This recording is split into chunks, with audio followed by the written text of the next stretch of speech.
Ahojte, ja som Verča a vítam vás pri ďalšom videu. Dnes vám dám nejaké rady, ako sa zbaviť prejedania. Ak ste mali niekedy problém so záchvatovitým prejedaním, tak asi poznáte ten hnusný pocit v hlave, ktorý vás niekedy prepadne po jedle. Sú to myšlienky, nutkanie, ktoré vás núti ísť si po ďalšie jedlo a natlačiť to do seba, aj keď už teda vôbec nemáte hlad. Ak ste slabší a podľahnete tomuto nutkaniu, tak sa to väčšinou všetko spustí sa záchvat prejedania, ktorý môže trvať deň, ale kľudne týždeň, mesiac. Preto je dôležité, aby ste tomuto nutkaniu odolávali. Ak ste si aj teraz nastavili super vyvážený jedálniček a myslíte si, že už nikdy vás neprepadnú tieto myšlienky, tak ste na omyle.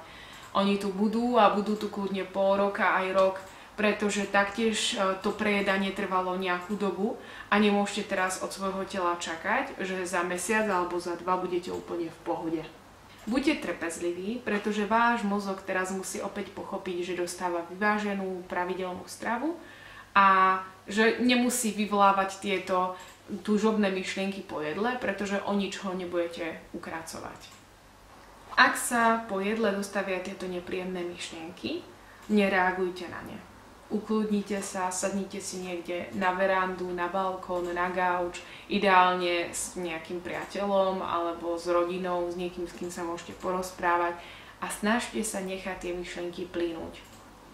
Čo mne najviac pomáha je ísť sa prejsť, nevziať si so sebou žiadne peniaze, ideálne si zobrať slúchatka, zapnúť si dobrú hudbu a vyhnať to z hlavy.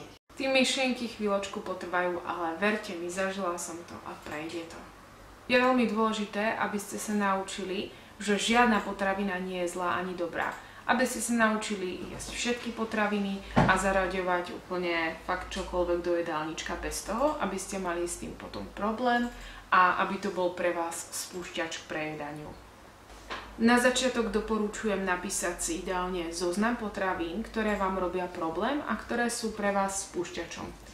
Pre mňa to bol napríklad aj banán alebo nejaké ovocie, ktoré obsahuje väčšie množstvo cukru a potom to boli čokoládky, zmrzlinky, všetky cukrovinky, sladké pečivo, ale aj cestoviny a zdroje komplexných sacharidov. Následne sa snažte pravidelne si z tohto zoznamu zaradiť jednu potravinu do jedálnička. Napríklad, prvý týždeň to bude banán. Zaradíte si vždycky na raňajky banán. Ďalší týždeň napríklad croissant. O ďalší týždeň si pridáte riadok čokolády a takto postupne zaradíte vlastne všetky potraviny do vášho jedálnička. Verte mi, že po nejakej dobe si už ani nespomeniete, že ste mali z týchto vecí strach a príde vám to úplne samozrejme. Ja som fakt predtým banány nejedla, dokonca som si ho krájala na 2-3 krát, že som ho mala jeden banán na 3 dni.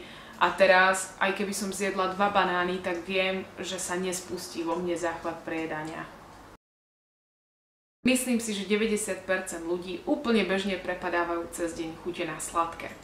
Ale aj toto sa dá riešiť.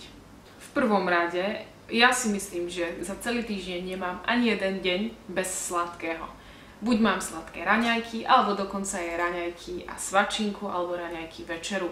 Ale aj to sladké si môžete pripraviť zdravo. Buď nejaký proteínový puding, ovsenú kašu, alebo si upiecť nejaký dobrý koláč, alebo si dať horkú čokoládu.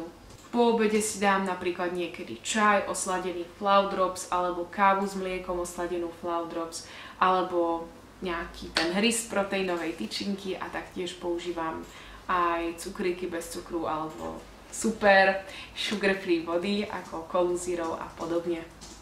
Ale v neposlednej rade si v určitých tých rozumných intervaloch aj tak niečo dobré doprajem.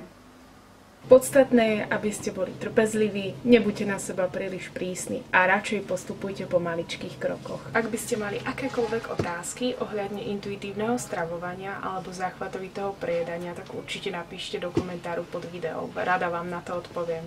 Ďakujem za sledovanie a dúfam, že sa vidíme pri ďalšom videu. Odporúčam dať odber môjmu kanálu, aby vám náhodou nič neušlo. Tak čaute, majte pekný deň.